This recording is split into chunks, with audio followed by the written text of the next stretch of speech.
Samahan niyo akong pasyalan ang 82 probinsya ng Pilipinas.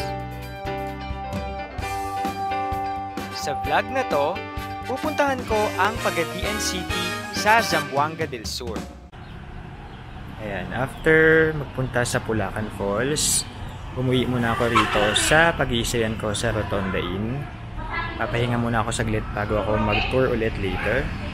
Tapos ito yung kanilang common area sa labas. Bigyan ko kayo ng konting tour. Free water, another common area. Tapos ito naman yung shared comfort room nila.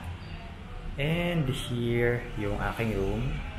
So 650 to sa booking.com. Aircon siya for 2. And malapit siya sa bus station and sa may Rotonda Park. Ayan, after kong magpahinga and mag-charge ng mga gadget, around 12:30 PM na. Alis na muna ako dito sa homestay para mag-lunch. Ang Pagadian City ay ang kapitolyo ng probinsya ng Zamboanga del Sur. Ito rin ay tinawag na Little Hong Kong of the South dahil sa matarik na maburol na kalupaan dito gaya sa Hong Kong.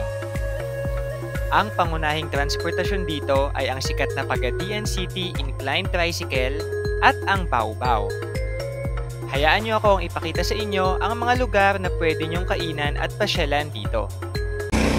Change of plan tayo. Hindi kasi alam nung driver kung saan yung Ayuma Mountain Resort. Gutom na ako, so dito ako kakain na muna sa Sikwate House. Ito yung isa sa recommended na kainan dito sa Pagadian. Ang Sikwate House ay isa sa highly recommended na kainan sa Pagadian City. Dito makakatikim kayo ng mga farm-to-table na Filipino dishes na sikat sa rehiyon. Sinubukan ko dito ang napakasarap na pinuto sa dahon na luto gamit ang kanilang native chicken, kamanting sa tuno o minatamis na kamote na may gata, at ang kanilang sikat na sikwate o hot chocolate.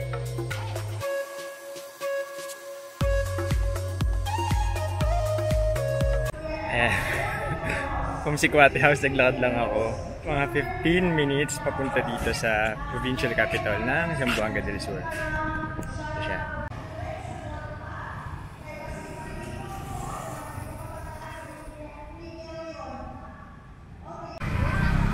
Okay, next destination ko is dito sa Plaza Luz. Nag-tricycle lang ako dito for 20 pesos.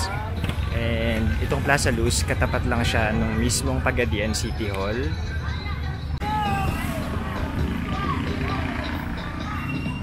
And dito lang sa may likod ng Plaza Luz ay ang Pagadian City Hall.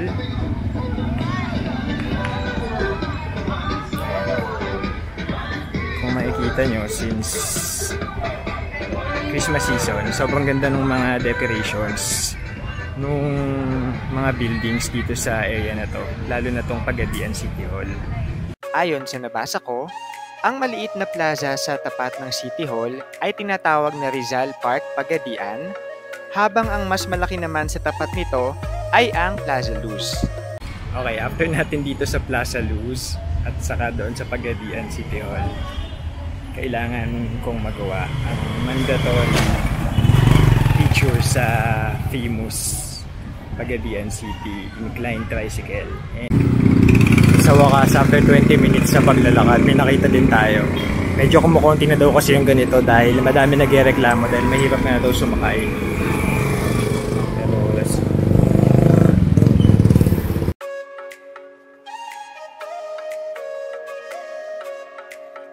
Ang dahilan bakit ganito ang disenyo ng mga tricycle na ito ay upang mas madali itong makaakyat sa mga pasulong na kalsada sa Pagadian City.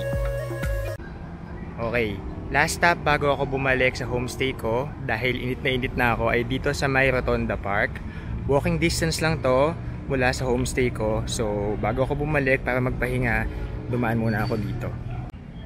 Mukhang under renovation ngayon yung Rotonda Park, pero bukas pa din naman yung mga food stalls sa paligid.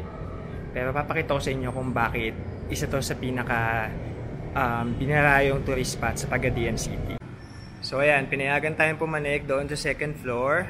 And from here, mas maganda yung view.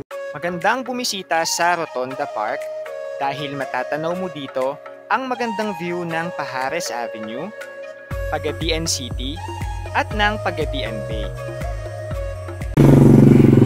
Okay, bago pa magsara yung mga store, bili na tayo ng souvenir. Ref magnet lang actually dito sa Pagadian. Sinesearch ko to online and meron nga daw silang ref magnet dito. Check natin. Ayan, sobrang daming ref magnets and keychains and iba't ibang souvenirs. So pag nandito kayo sa Pagadian City, sabihin nyo lang sa Mindanao Glass. And sa tabi nun, andun mismo yung parang malaking store nila. Other notable places na napuntahan ko habang naglilibot sa Pagadian City ay ang kanilang public market,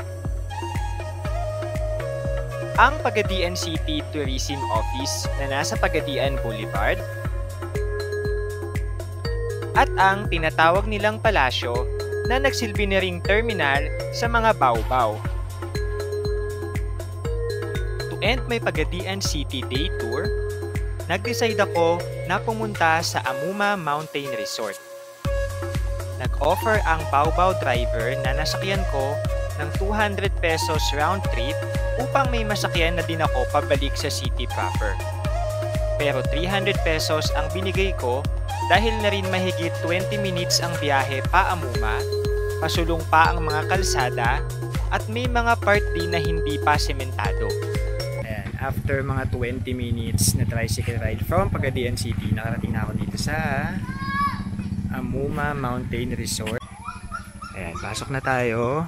Pagkabayad nyo ng 50 pesos, bibigyan kayo ng ganito sa kamay. Ayan. Nakikita nyo na ang buong Pagadian City and the bay from here. Ang Amuma Mountain Resort ay bukas mula alas 10 ng umaga hanggang alas 9 ng gabi. Pwede kayong mag-overnight for only 500 pesos for 2 guests, included na ang heavy-duty dome tent. Kung may dala naman kayong sariling tent, magbabayad lang kayo ng 150 pesos per guest. Kontakin nyo lang sila for reservations. Kung magugutom naman kayo, ay meron din silang restaurant na open from 10 AM to 9 PM. So magsi 7 PM na, bumalik ako dito sa Plaza Luz para mag-dinner sana and para ipakita sa inyo yung plaza sa gabi. Kaya lang, unfortunately, hindi ko alam kung dahil umuulan or baka dahil sa December 8 pa yung parang bubuksan yung mga ilaw dito, yung mga Christmas decors. Pero ayan, sayang, gusto ko pa naman sana makita to ng maliwanag na maliwanag yung mga Christmas decorations sa puno, sa mga buildings, and even yung Christmas tree, hindi pa din siya naiilawan. Okay, since wala namang fountain show, kain na lang tayo. Ito yung isa sa tinuro sa akin nung isang taga rito na masarap nga daw kainan. Sikat ang kainan na ito dahil sa kanilang halal foods gaya ng kanilang chicken barbecue, beef balbakwa, at ang kanilang special sati sauce. Okay, so since halal na kainan pala ito, ang in-order ko ay chicken. Tapos meron silang sauce, barbecue sauce, sati yung tawag, tapos balbakwa na sabaw. Itikman natin. Pagkatapos kumain ay bumalik na ako sa aking homestay upang magpahinga dahil maaga pa akong gigising para pumunta sa Zamboanga del Norte. Naging masaya ako sa Zamboanga del Sur trip na ito dahil bukod sa nakapunta ako sa waterfalls at kabundukan ng probinsya, ay nakalibot din ako sa mga kalsada nito at nakatikim ng masasarap na pagkain. Ang Zamboanga del Sur ay ang 51st province sa aking Project 82 Philippines. 31 province to go, #Pilipinas muna.